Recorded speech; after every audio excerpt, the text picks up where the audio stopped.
Bonjour à tous. Aujourd'hui, on va faire une sikha sur la paracha de cette semaine, la paracha Yitro. Donc, c'est une sikha qui date de 5725, soit 1965. Donc, la paracha Yitro, elle est particulière parce que non seulement il y a les 10 commandements, mais là, en l'occurrence, on va plus se focaliser sur un épisode au tout début de la paracha, qui est que Yitro, donc le beau-père de Moshe, il arrive après qu'ils aient traversé la mer, après qu'ils se soient battus contre Amalek, et il va bénir Dieu. Et c'est là où c'est à peu près là le contexte. Donc ok, c'est parti. Faisant référence à un verset de notre paracha, et Yitro dit que soit béni l'Éternel qui vous a sauvé. Nos sages expliquent, ceci est une humiliation pour Moshe les 6000 et les 600 000 enfants d'Israël qui n'ont pas béni Dieu jusqu'à ce que Yitro vienne et proclame que soit béni l'Éternel. Or, il nous faut comprendre cette affirmation selon laquelle ils n'ont pas béni Dieu. En effet, Moshe et les enfants et les bénis Israël n'ont-ils pas chanté la Shira, donc le cantique quand ils ont traversé la mer? Et l'on ne peut penser que cet événement fut humiliant parce que les enfants d'Israël remercièrent Dieu pour le passage de la mer Rouge, mais non pour la sortie d'Égypte, car si tel était le cas, il aurait été nécessaire que nos sages le précisent. Nous répondrons à cette question à partir d'un passage du Zohar, affirmant que Yitro n'était pas venu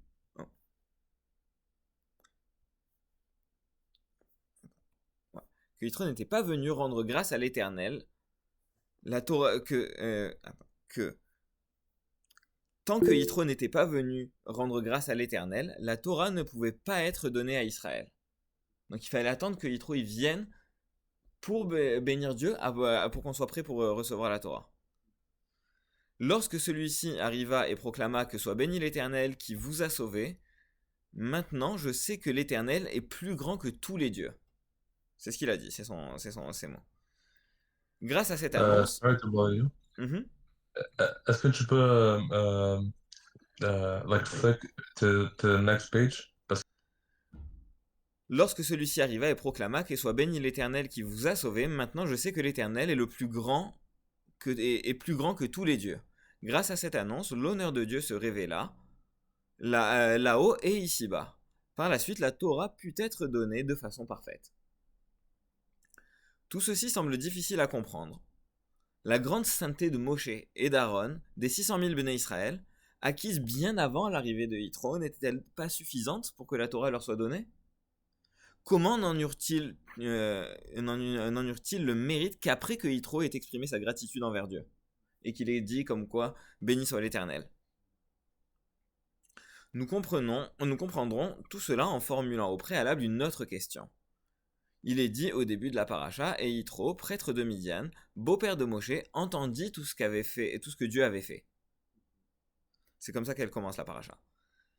Qu'entend souligner ce verset en rappelant que Yitro était le prêtre de Midian? Pourquoi n'aurait-il pas été suffisant de dire Yitro, le beau-père de Moshe? Pourquoi est-ce qu'on a besoin de préciser Yitro, le prêtre de Midian? En outre, l'expression prêtre de Midian reçoit deux interprétations. Elle peut désigner un homme noble ou un prince de ce pays. Mais elle s'applique aussi à celui qui sert les idoles. Et de fait, Rashi rappelle plus loin que Yitro connaissait toutes les formes d'idolâtrie du monde. C'était un champion des idoles. Or, cette seconde interprétation, prêtre de l'idolâtrie, est particulièrement surprenante. La Torah viendrait-elle ici dénigrer Yitro, le beau-père de Moshe? Pourquoi tu as besoin de dire que c'était le prêtre de Midian, alors qu'en fait c'est pas quelque chose qui est vraiment flatteur? Le contenu de notre paracha n'indique-t-il pas, bien au contraire, qu'il s'agissait en l'occurrence de prononcer son éloge? Est-ce qu'au lieu de le dénigrer, est-ce qu'on n'aurait pas dû lui faire une éloge parce qu'il est venu, etc. L'explication est la suivante. Le qualificatif de prêtre de Midian n'a nullement pour but de diminuer Yitro. Bien au contraire, ce verset veut montrer la grandeur et l'honneur qu'il avait au préalable à Midian, pour dire à quel point c'était quelqu'un d'important à Midian, ce qui souligne encore plus clairement la valeur de sa conversion au judaïsme, puisque la générosité de son cœur le conduisit à se rendre dans un désert, un lieu isolé, afin d'y entendre les paroles de la Torah.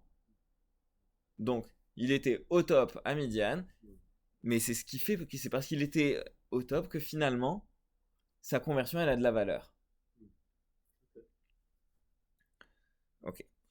Et qu'il est venu dans le désert pour écouter la Torah, pour écouter des paroles de Torah. Ainsi, y compris, d'après la seconde explication de l'expression prêtre de Midian faisant référence à l'idolâtrie, ce sont bien les grandes connaissances de Yitro et sa profonde perception qui sont soulignées ici. De fait, ceux qui commettent l'erreur de suivre les idoles sont bien souvent motivés par leur compréhension. Comme l'écrit le Rambam, ils se dirent, puisque Dieu a créé les planètes et les astres afin de diriger le monde, il est judicieux d'en proclamer l'éloge, et de les glorifier et de les honorer, car telle est la volonté de Dieu. Donc ce qu'on est en train de dire ici, c'est qu'un idolâtre, quand il va faire de l'idolâtrie, en général, il va être poussé par la compréhension en disant, Dieu il a créé tout ça, est-ce que je rendrais pas honneur à Dieu en aussi vénérant les étoiles, le soleil, etc. C'est bon ? Il est vrai qu'il en est ainsi. L'influence de la vitalité divine parvient en ce monde matériel par l'intermédiaire des planètes, des astres, et nos sages constatent qu'il n'est pas d'herbe ici-bas à laquelle ne corresponde un astre là-haut, qui la frappe et lui dit pousse. Ça veut dire que vraiment, il y a toujours un impact des astres, etc. Pour autant, il est interdit d'honorer les astres, à cause de cela, car ceux-ci n'ont pas de libre arbitre, pas de volonté propre, ils ne sont que la cognée dans la main du bûcheron. La cognée, c'est la poignée de la hache, dans la main du bûcheron, mettant en pratique la volonté du roi des rois, le Saint béni soit-il. Donc même si les astres, etc., ils ont une influence sur le monde, on n'a pas le droit de les vénérer parce que finalement, ils n'ont pas de libre arbitre et c'est pas eux les maîtres. Il y a tout un Mahamar de Chassidut là-dessus, c'est Beyam acheté à ça. Beyam acheté à ça. Et tout comme il y a des intermédiaires dans ce monde, les planètes et les astres distribuant la vitalité à la terre tout en étant parfaitement soumis à Dieu, au point que celui qui leur prête une force ou un pouvoir quelconque est considéré comme un idolâtre. Il existe également des anges qui ont un rôle d'intermédiaire dans les mondes spirituels de Yetzira ou Bria, donc des mondes supérieurs, ainsi qu'il est dit, celui qui est élevé est gardé par celui qui est encore plus élevé, et les plus hauts se trouvent au-dessus d'eux. Donc il y a une hiérarchie entre les anges et les trucs, etc. Pour autant, jusqu'au niveau le plus élevé, on doit savoir qu'ils sont uniquement comme la cognée dans la main du bûcheron. Ça veut dire qu'ils n'ont pas de libre arbitre, ils font la volonté de Dieu. Mais de fait, plus un intermédiaire est haut, plus il est possible de se tromper sur son compte. Parce que plus il est gradé dans la hiérarchie, plus il a de pouvoir, plus tu peux te dire, ah ouais, lui, il est important, et il mérite que je le serve. Ok. C'est en ce sens que Yitro connaissait toutes les idolâtries du monde. Il percevait tous les stades intermédiaires des mondes jusqu'au stade le plus élevé. Néanmoins, étant le prêtre de Midian, il commit une erreur et il pensa que ces intermédiaires avaient une force et un pouvoir intrinsèque. Donc il pensait qu'ils avaient leur libre arbitre. Et c'est pour cela qu'il est devenu idolâtre. Et l'on peut en déduire la profondeur de sa perception intellectuelle. Ça veut dire qu'il était super smart, parce qu'il arrivait déjà à comprendre qu'il y avait des mondes intermédiaires, qu'il y avait des trucs et des strates, etc. C'est ça, il arrivait déjà à voir tout ça.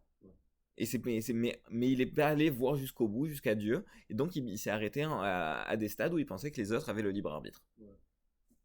Mais tu comprends quand même qu'il est super smart. De ce fait, le verset le qualifie de prêtre de Midian, bien entendu dans le but de prononcer son éloge, pas pour le dénigrer, mais pour dire comme quoi qu'il était très avancé intellectuellement. Il était un prince, un notable de Midian, siégeant dans l'honneur du monde, au sens matériel, d'après la première signification de l'expression prêtre de Midian. Mais en outre, il servait également les idoles, et il connaissait chacune d'elles en ayant acquis la perception la plus profonde, selon la deuxième signification de cette expression, car les deux à la fois sont exacts. Tu peux être un idolâtre, mais en même temps être un idolâtre super smart parce que tu as compris le truc. Or, Yitro sut mettre de côté sa grandeur et son importance pour venir se convertir au judaïsme.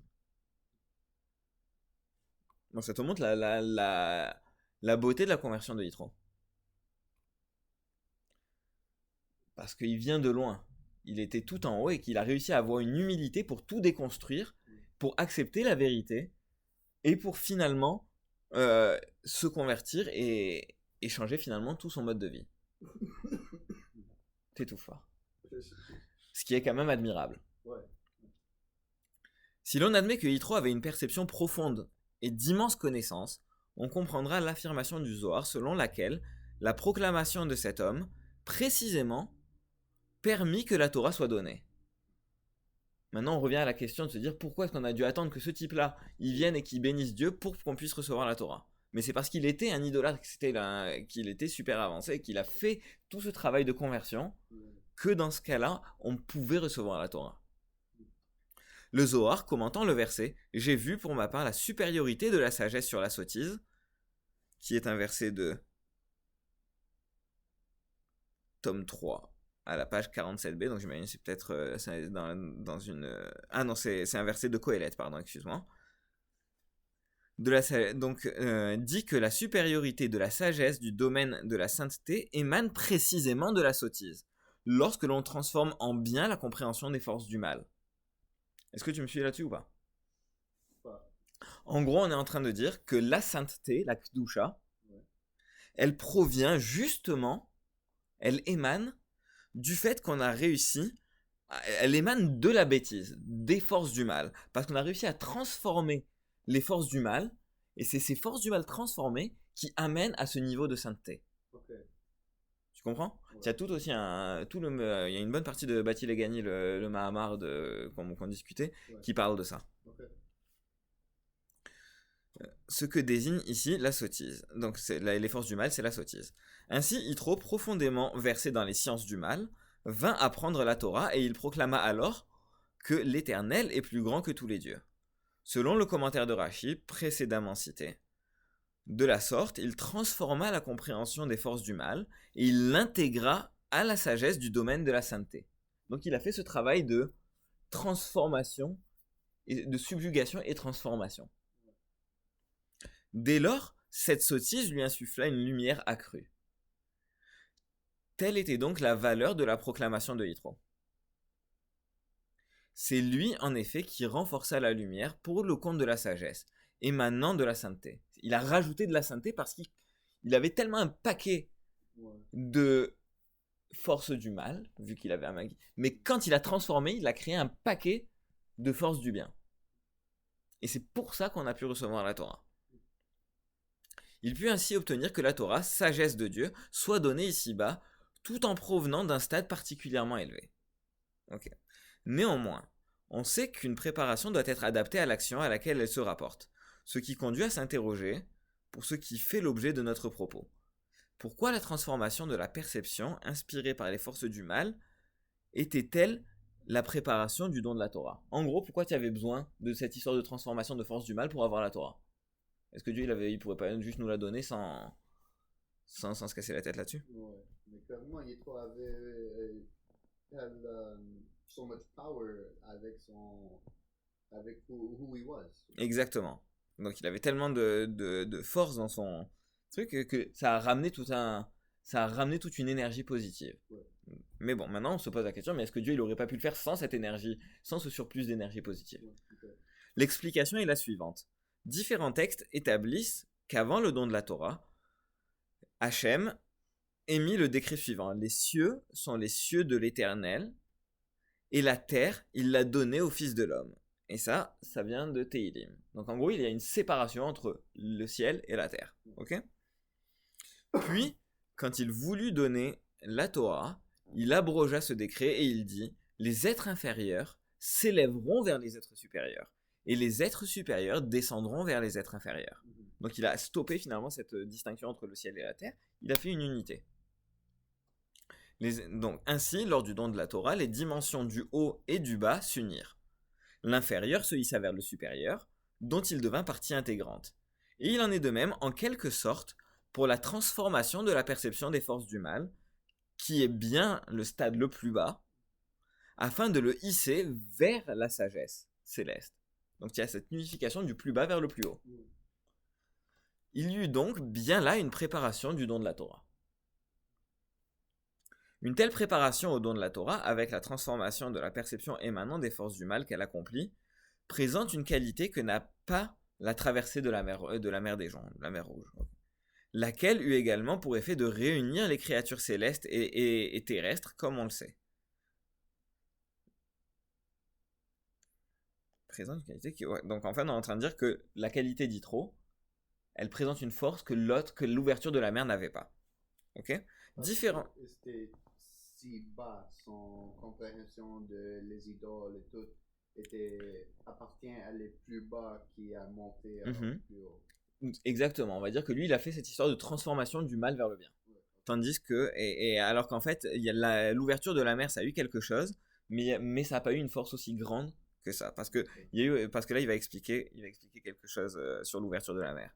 Différents textes soulignent que le passage de la mer Rouge unifia le monde caché, donc la mer, et le monde révélé, la terre.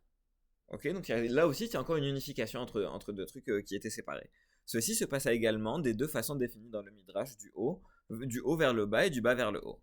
Il y eut à la fois la descente du monde caché vers le monde révélé, et la montée du monde révélé vers le monde caché. En ce sens, la traversée de la mer Rouge fut également une préparation du don de la Torah. Toutefois, elle n'était pas suffisante, et la Torah ne fut donc pas donnée tant que Yitro n'était pas venu faire cette déclaration qui transformait la perception émanant des forces du mal. On peut expliquer tout cela de la façon suivante.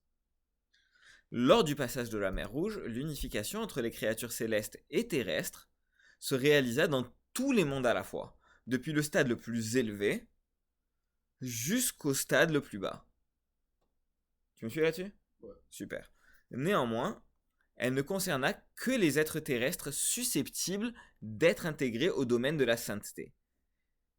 Et elle ne parvint pas à ceux qui se trouvaient encore dans les forces du mal. Ce qu'on est en train de dire, c'est que au moment de la mer, donc il y a eu cette unification, ok, entre le haut et le bas aussi, comme on disait, la mer, le caché et le révélé. Ouais. Mais la force de de ce moment-là, il ne pouvait toucher que les personnes qui étaient susceptibles, qui étaient sensibles à cet événement. Ça ne touchait pas l'intégralité du monde. L'unification, elle ne touchait pas l'intégralité du monde. Tu me suis ? Okay. Elle ne touchait que, par exemple, une partie qui était plus élevée que les autres. Okay. Ouais. Donc c'est pour ça qu'il y a une limite dans dans l'impact de l'ouverture de la mer. Donc ok. Et donc c'est là, de fait, les Égyptiens se noyèrent dans la mer Rouge précisément parce qu'ils ne pouvaient être transformés et recevoir cette élévation. Ainsi, ils perdirent l'existence et ils disparurent. Lors du passage de la mer Rouge, les forces du mal n'avaient donc pas encore reçu l'élévation.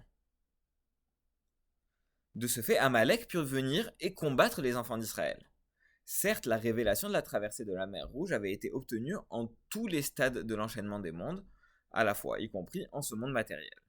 D'une extrémité à l'autre du monde, les nations entendirent que la mer Rouge s'était fendue pour eux. Bien plus, elles constatèrent le miracle de leurs yeux de chair, puisque tous les cours d'eau du monde s'ouvrirent. Ça, c'est un midrash. Plus encore, cette révélation leur inspira la soumission et elle les brisa. Ainsi qu'il est dit, les peuples entendirent et s'emportèrent. Tous les habitants de Canaan reculèrent. Toutes les nations avaient alors peur de combattre Israël. Comment, après tout cela, Amalek a-t-il pu venir leur faire la guerre alors ? La réponse à cette question est celle que nous donnions au préalable, à savoir que le côté du mal n'avait pas encore reçu l'élévation par le passage de la mer. La manifestation et la puissance des forces du mal, accordant l'influence aux nations, étaient certes brisées et soumises à Dieu, mais les forces du mal, en leur nature profonde, continuaient de manifester leur opposition à la divinité, n'ayant été ni transformées ni supprimées. Donc il y avait elles étaient toujours séparées. Ok ? En conséquence, Amalek fut en mesure de venir et de combattre Israël. Ce qui vient d'être exposé permet de comprendre que, malgré la préparation du passage de la mer Rouge, malgré la qualité intrinsèque de la sainteté des Béné Israël, la Torah ne pouvait pas être donnée tant que Yitro n'avait pas proclamé « L'Éternel est plus grand que tous les dieux ». En effet, c'est alors que fut transformée et élevée la sottise des forces du mal. faisant apparaître la supériorité de la sagesse appartenant au domaine de la sainteté.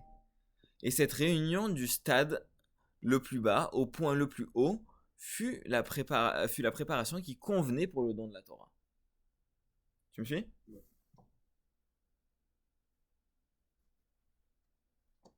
Attends, 30 secondes.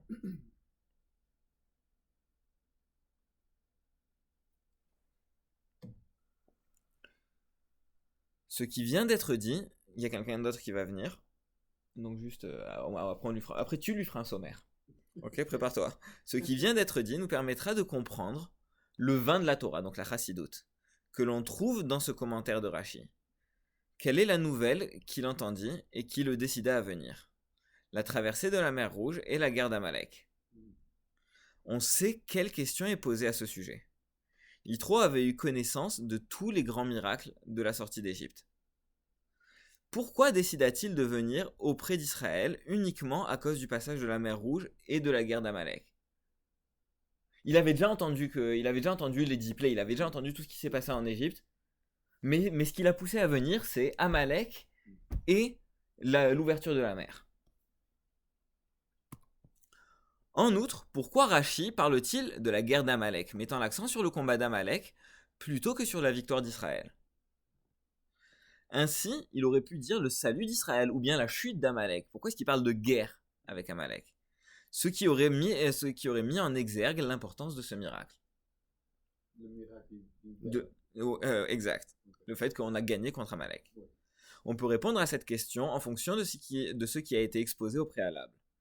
Yitro eut connaissance de ces deux événements, d'une part la traversée de la mer Rouge, montrant que l'union entre les créatures célestes et terrestres était possible, qu'elle avait même déjà été concrètement réalisée une fois. D'autre part, la guerre d'Amalek soulignant que cette union n'était pour l'heure pas encore obtenue de manière parfaite, car les forces du mal s'y opposaient encore. Ok?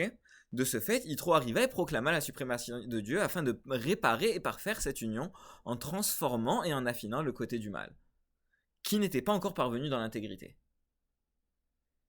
C'est donc précisément en entendant parler de la guerre d'Amalek que Yitro décida de venir et non du fait de la victoire d'Israël.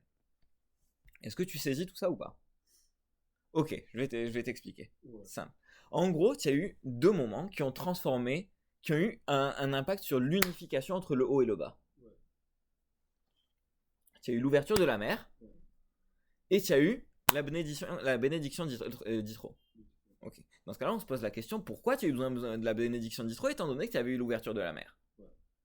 Parce que l'ouverture de la mer, en gros, ce qu'il dit, c'est qu'elle a pu apporter une unification entre le haut et le bas, mais pas une unification complète. Il restait encore des forces du mal qui étaient à l'écart de la sainteté. Et c'est à cause de ça que tu as eu la guerre d'Amalek. Okay. Et c'est ça le truc, c'est que comme Yitro, il a vu qu'il y a eu la guerre d'Amalek, il s'est dit, il y a quelque chose encore à réparer. Il faut faire cette unification, le monde, il n'est pas prêt pour la Torah. C'était ça, le plan d'Yitro. C'est ça, exact, c'est ce qu'on est en train de dire. Wow. C'est ça qu'on est en train de dire. Et voilà, regarde, je vais te redire le dernier passage. C'est donc précisément en entendant parler de la guerre d'Amalek que Yitro décida de venir, et non du fait de la victoire d'Israël au combat. C'est parce qu'il a vu qu'il y avait eu Amalek qui a pu venir, qu'il s'est dit, moi, il faut que j'aille réparer le monde pour compléter cette union du haut vers le bas. Ouais. Il était vraiment comme on a mission. De tzaddik, comme... C'est ça. Donc c'est bon, tu es... Oui. Prépare-toi, tu vas faire un sommaire après. Hein. Cette notion nous permettra de saisir un autre point qu'il était nécessaire de préciser. On sait que selon un principe établi, on se doit de connaître l'élévation dans le domaine de la sainteté. Combien plus en fut-il ainsi pour les enfants d'Israël, entre la sortie d'Égypte et le don de la Torah? Tous venaient alors de quitter la 49e porte d'impureté. Ça te parle ça? Je sais pas trop des portes. Ils étaient au 49e degré d'impureté. Ok. Et il y a combien de degrés? Il y en a 50. Oh, ok. Il y a quelqu'un à la porte.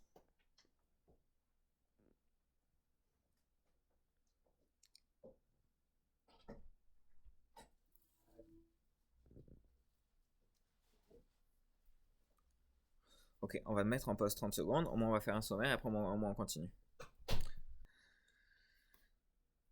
Ok, on refait un petit récap en arrière pour qu'on puisse reprendre. Ce qui vient d'être dit nous permettra de comprendre le vin de la Torah, donc la chassidoute, que l'on trouve dans ce commentaire de Rashi.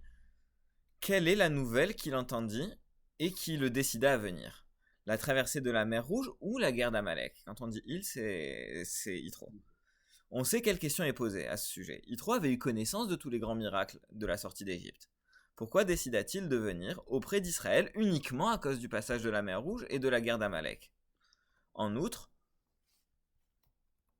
pourquoi Rashi parle-t-il de la guerre d'Amalek mettant l'accent sur le combat d'Amalek plutôt que sur la victoire d'Israël? Ainsi, il aurait pu dire le salut d'Israël ou la chute d'Amalek, quelque chose d'un peu plus flamboyant plutôt que la guerre avec Amalek. Ce qui aurait mis en exergue l'importance de ce miracle, le fait qu'on ait gagné contre Amalek. On peut répondre à cette question en fonction de ce qui a été exposé au préalable.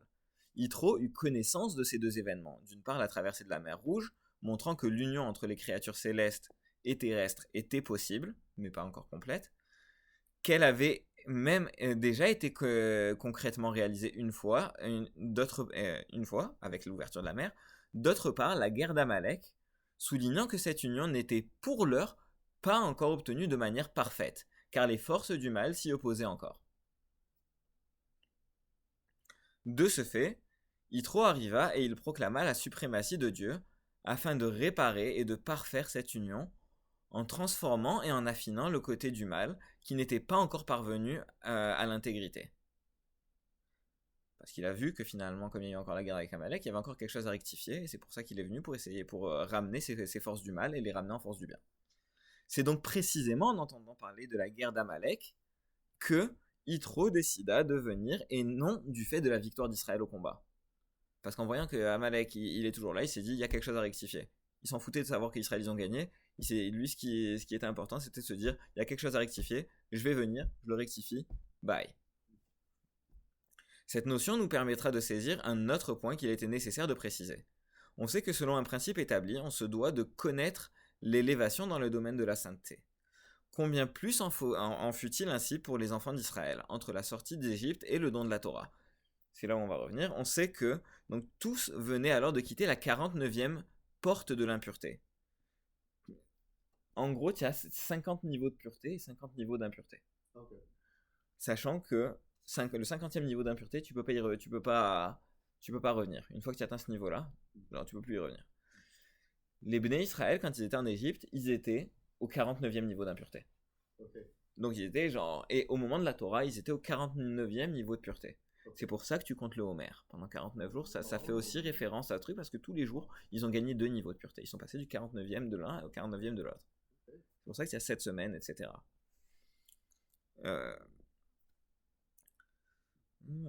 Tous venaient alors de quitter la 49e porte de l'impureté, puis ils avaient connu des élévations successives jusqu'à être prêts à recevoir la Torah.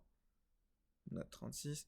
Tu vois, c'est le sens du conte de l'Homère qui révèle chaque jour une autre porte du domaine de la sainteté. Voilà, j'ai même pas fait exprès. Est-ce qu'on dit que Bnei Israël, ils ont appris les Séphirot ou c'est juste un lien avec les deux? Là, tu vas trop loin pour moi. Là, je te dirais non, définitivement, là, je suis... Or, parmi les événements qui survinrent en cette période, il y eut également la guerre d'Amalek, qui imposa une immense chute morale aux enfants d'Israël. De fait, il est dit que la guerre de l'Éternel contre Amalek est en chaque génération. Ça, c'est écrit dans Parasha Béchalach, 17-16. Même après qu'ils ont recevoir la guerre d'Amalek, on l'a toujours jusqu'à aujourd'hui. Genre, Aman, tout ça, c'est descendant, c'est tout ce qui est Amalek. Et c'est marqué c'est marqué dans la Torah je sais pas, ouais, est-ce que c'est marqué que tu l'auras chaque année, chaque génération, il y aura cette guerre. C'est pour ça que c'est pour ça que c'est une mitzvah dans les 613 de se rappeler d'Amalek. Ouais. D'ailleurs, et c'est pour ça que tu es obligé de l'écouter Zachor. Zachor, c'est la paracha c'est la paracha où on parle d'Amalek. Et d'ailleurs, Ça, c'est quelque chose que je trouve que c'était pas vraiment clair parce que même dans le Sidour, au fin, après les prières de matin, il y en a les 6 remembrances. Et un des 6, c'est blot out the memory of Amalek. Mhm, Do not forget. mhm. Alors c'est dit comme erase him from your mind, Non, but don't forget what happened. Comme non, c'est beau. erase Amalek, parce qu'aussi Amalek, ça représente aussi l'orgueil, etc. Donc tu dois l'enlever de toi, de l'intérieur de toi. Mais ne l'oublie pas, parce qu'il est toujours là pour t'attaquer. Et je te dis, c'est marqué, genre, si tu vas dans comment ça s'appelle, c'est Kitetse. À la fin de Kitetse, tu as ce truc-là, enfin, tu as cette portion-là de. Tiens, c'est juste là. Et qui est hyper important, ça c'est un commandement de la Torah, ou que tu dois écouter ce passage-là. Obligé, c'est Minatora. Remember what Amalek did to you on the day when you were leaving Egypt, that he happened upon you on the way, and he struck those of you who were hinmost, all the weaklings at your rear, when you were faint and exhausted and did not fear God. And he did not fear God, sorry. It shall be that when Hashem your God gives you rest from all your enemies all around in the land of that Hashem your God gives you as an inheritance to possess it, you shall wipe out the memory of Amalek from under the heaven, you shall not forget. C'est hyper important. D'ailleurs, tu répètes une deuxième fois Zecher Amalek, le souvenir d'Amalek. Parce que celui-là, tu l'as à toutes les générations. Alors même après qu'ils ont fait le splitting of the seas, ils ont connecté le monde qui était concealed, le monde qui Attends, on était va voir. Là, tu vois, tu es en train de faire un spoiler. Tu es en train de faire du spoiler parce qu'après, j'imagine qu'il va conclure en disant que nous, on doit faire quelque chose pour, etc. Ok. Mais la guerre d'Amalek, elle sera finie, grosso modo, à l'époque du Mashiach. Ok. Alors on n'est pas comme unifié complètement Il y a eu une unification qui s'est faite, qui a pu connecter les mondes. pour recevoir le Torah. C'est ça, qui a permis la réception de la Torah. Oui. Mais après, j'imagine qu'il va l'expliquer par la suite, que finalement, il y a encore des choses à rectifier, que c'est tout le job, tout notre job, etc. Ok, let's go. En fait, tout ceci est bien clair, d'après ce qui a été exposé au préalable. La guerre d'Amalek permit à Yitro de raffiner et d'élever le domaine du mal. Parce que, encore une fois, il avait cette capacité, étant donné que lui-même, il était profondément empreint dans les forces du mal. Et c'est parce qu'il avait cette particularité-là, enfin ce truc, qu'en se convertissant, il a pu faire cette énorme transformation de force du mal en force du bien. La révélation qui en résulta fut encore plus importante que celle de la traversée de la mer Rouge. Il en résulte que la guerre d'Amalek, au final, est effectivement partie intégrante de l'immense élévation et de la proche préparation pour le don de la Torah. Parce que sans la guerre d'Amalek, il n'aurait pas su, il serait pas venu, on n'aurait pas eu la Torah. L'analyse qui vient d'être faite nous permettra de comprendre l'affirmation de nos sages selon laquelle ceci est une humiliation pour Moshe et les 600 000 Béné Israël qui n'ont pas béni Dieu jusqu'à ce que Yitro vienne et proclame que soit béni l'Éternel. La bénédiction est une révélation obtenue ici-bas, comme le disent nos sages, proposant à ce sujet l'image du marcotage d'une vigne. Ne me demandez pas ce que c'est, je sais pas. Bénir Dieu signifie donc le révéler dans le monde. En l'occurrence, la lumière céleste obtenue par la Shira, le cantique. Donc la Shira, c'est ce qu'ils ont chanté quand ils ont traversé la mer et qu'on lit tous les jours.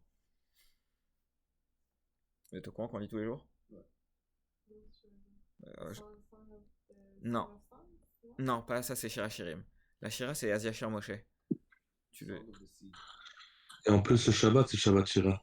C'était Shabbat Shira, Shabbat dernier. Ah, Shabbat dernier. Le Shabbat dernier, c'était Shabbat Shira. C'est pour ça que tu avais le truc qu'il a montré dans le Sefer Torah avec les. Donc c'est parce que la Shira, c'est le chant qu'ils ont chanté quand ils ont traversé la mer. Ok. Shmuel, il va m'en vouloir, mais je vais quand même le dire, c'est aussi, tu l'entends, dans Le Prince d'Égypte. Ok.